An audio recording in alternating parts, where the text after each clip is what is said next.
बुराक, बुराक, बुराक। बुराक, हया को फायर करने वाले हो क्या? बिल्कुल, उसे निकाल दो। उसका वर्क स्टेशन देखो कितना गंदा रहता है हर वक्त। वाकई बहुत मेसी है। अब बस कर दो। किसी को निकाला नहीं जा रहा, वो आ रहा है। कौन?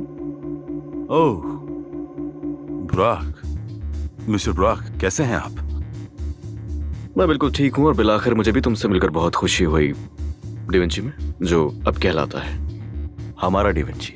हाँ हाँ, और ये जेंटलमैन कौन है? ओ, ये है मुराद। कोई टाइटल नहीं है, लेकिन इसकी उतनी इज्जत करना जितनी मैं करता हूँ तो सुकून से रहोगे। अगर बदतमीजी की तो पत्थर की तरह समंदर की तह में फेंक दिए जाओगे। ओके? तो मैं चाहता हूँ आप भी मेरी टीम से मिल लीजिए। वो समझ गए जो मैंने कहा है? समझ गया।